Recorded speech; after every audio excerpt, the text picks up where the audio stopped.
ikiwa watu wangu walioitwa kwa jina langu watajinyenyekesha na kuomba na kuziacha njia zao mbaya, basi nitasikia kutoka mbinguni, nitasamehe dhambi yao na kuiponya nchi yao.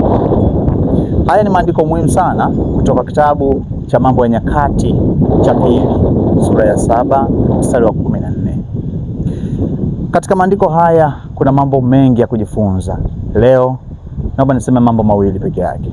Jambo la kwanza, watu wa Mungu wanaweza wakaangamia.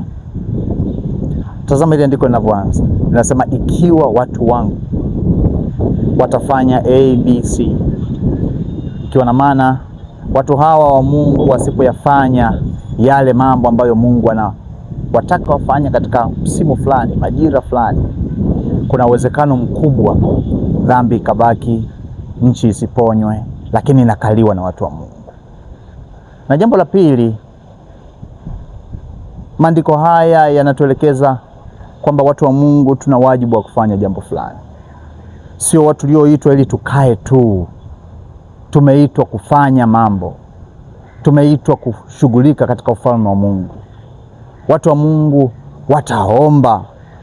Watu wa Mungu wataacha mabaya. Watajinyenyekesha. Fanya bidii katika kutafuta unyenyekevu. Basi Mungu mara zote atakuwa upande wetu.